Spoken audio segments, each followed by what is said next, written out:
Oh, not much, man. Just same old, eh? What's your official title as part of the Hustle Group? I think I just managing director. I mean, I've tried a few different things. I try to be cool with it. I went with like chief hustler for a while, but ultimately I think it was just a bit confusing. So Hustle Group is it's evolved over the years, right? And it's still evolving, and that's the exciting thing, is that we can take it anywhere we want to take it. At the moment, today, Hustle Group is, the core of our business really is hospitality, and we're really passionate about looking after people.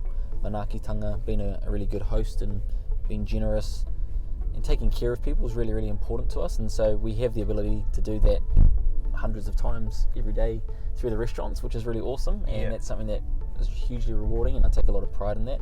So hospitality, we have 2 restaurants, Joe's Garage and Fush, and they're both in Wigram. A couple of food trucks, restaurant. We've got a catering business as well, which we run out of the restaurants. So that's our hospitality sort of business. We call that Hustle Hospitality, and then we've also got an events company, Hustle Events, and that's our newest business that we've just sort of started. And we've also got, we call Hustle Education is our sort of like our consulting arm, so we go out and do work with businesses and government agencies and schools and all sorts of different companies that really want to try and, become more culturally aware, a bit more bicultural, and weave some te reo Maori perhaps through their business with their organisation. And so we do a lot of that work as well. A word that comes up quite a lot from the few conversations we've had is whānau. Yeah, and whānau is what you make of it, right? So whānau is often translated to mean family, and it is definitely family, right? So your whānau is your family, but in a broader sense, whānau is anyone that you want to include in your whānau. I mean, my primary school, the name of the kura of the school is Te Whānau Tahi, which means the one, the family of one big family. But we weren't all related. Some of us were, but we weren't all blood relatives. But we considered ourselves a whānau, right? And so it's those people that you hold dear to your heart. They're your whānau, whether they share the same DNA with you or not. As far as the Maori philosophy stuff, yeah, totally. The tikanga, the philosophies, the principles that I was brought up with, things like Aroha, Manaakitanga, Kaitiakitanga. Those are all things that those are values that I live by. I make decisions on a daily basis based on those philosophies.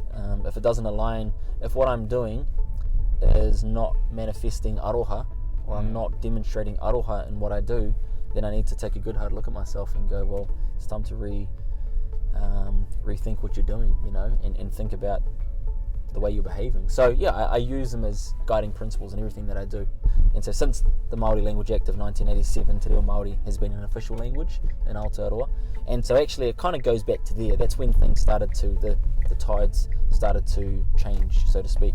But you're absolutely right that it's built so much momentum that now we're kind of seeing exponential change, right?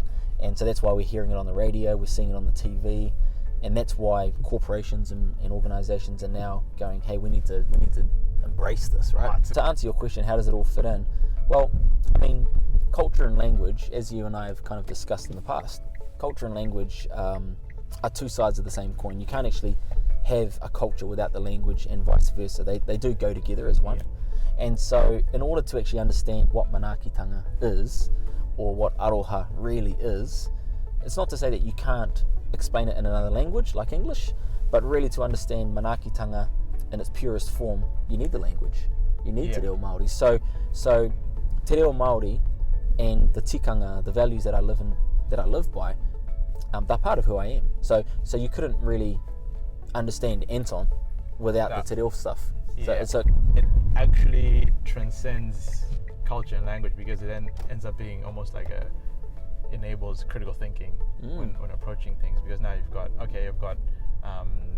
a Western worldview on something, and then you've got an indigenous view or something. Once you weave them together, you're now looking at two different angles, and then you're getting a clearer picture of the situation, I guess. Totally, yeah.